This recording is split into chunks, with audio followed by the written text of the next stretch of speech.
নমস্কার বন্ধুরা, কেমন আছেন? আশা করি সকলে ভালো আছেন। তা এই মুহূর্তে তোমরা থাম্বনেলে দেখে নিয়েছো যে আমাদের এসএলএসটি আমাদের আপার প্রাইমারি, এই যে আপার প্রাইমারি আর এসএলএসটি 3 এই দুটোর এই বছরই আসতে চলেছে নোটিফিকেশান। তোমরা ধরে নাও নোটিফিকেশান এবং প্রিপারেশান শুরু করে দাও। অনেকে প্রশ্ন করছে যে প্রিপারেশান তো নেওয়া শুরু করবো, কিন্তু কোনটা প্রিপারেশান নেওয়া শুরু করবো, এসএলএসটি 3 কিংবা আপার প্রাইমারি, কোনটা প্রিপারেশান শুরু করবো? তা সেক্ষেত্রে আমি বলবো যে পার্টিকুলার কোনো একটার প্রিপারেশান শুরু করলে হবে না। তোমাদের আপার প্রাইমারি এবং এসএলএসটি দুটোই একসাথে প্রিপারেশান শুরু করতে হবে, ঠিক আছে? কারণ এসএলএসটি মানে কি, যে যার নিজের সাবজেক্ট, এসএলএসটি মানে কি যে যার নিজের সাবজেক্টে পড়াশোনা, যে সাবজেক্ট এতদিন ধরে পড়ছো, ঠিক আছে?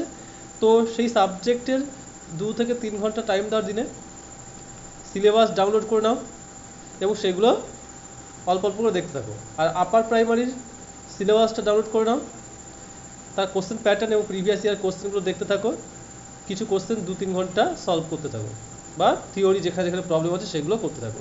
তাহলে এদিকে 2-3 ঘন্টা, এদিকে 2-3 ঘন্টা, এদিকে 2-3 ঘন্টা, এই 4 থেকে 6 ঘন্টা ডেলি মিনিমাম পড়ো। কারোর যদি বাড়িতে সময় থাকে বা সে যদি অন্য কোনো কাজের সাথে যুক্ত না থাকে, তাহলে আমি বলবো সে আরও এখন থেকে দুটোকেই ব্যালেন্স করে শুরু করে দাও, ঠিক আছে? তো সিরিয়াসলি হচ্ছে এসএলএসটি 3 আর আপার প্রাইমারি এই দুটো শুরু করে দাও, ঠিক আছে? সেক্ষেত্রে কিন্তু দুটোকেই একসাথে প্রিপারেশান নেওয়া শুরু করতে হবে। কোনটা আগে আসবে কোনটা পরে আসবে এই সমস্ত কোশ্চেন এদিক ওদিক করতে থাকা এটা বোকামির কাজ, ঠিক আছে? এই বোকামি কাজটা করে লাভ নেই। মোটামুটি 2-3 ঘন্টা করে ভাগ করে নাও, নিয়ে দুটোই শুরু করে দাও পড়াশোনা, ঠিক আছে? এটাই বলার ছিল, কারণ অনেকে কনফিউজড হয়ে রয়েছে যে কি করবে না করবে।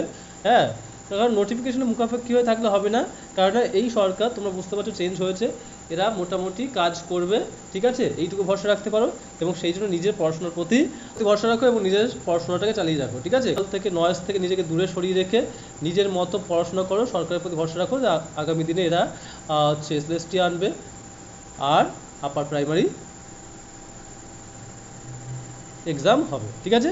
এইটুকু ভরসা নিয়ে এই দুটো এক্সামকে টার্গেট করো, ঠিক আছে? এই দুটো এক্সামের মধ্যে কোনো একটা পেয়ে যাবে আশা করি। 3 থেকে 4 ঘন্টা বা 2 থেকে 3 ঘন্টা করে যদি দিতে পারো ডেলি, আপাতত এখন থেকে নোটিফিকেশন অপেক্ষা না করে, আশা করি লাইফে তোমাদের পজিটিভ কিছু আসতে চলেছে। অবশ্যই ভিডিওটা যদি ভালো লাগে লাইক করে দিও, আর চ্যানেলটাকে অবশ্যই সাবস্ক্রাইব করতে ভুলো না, ঠিক আছে? ধন্যবাদ।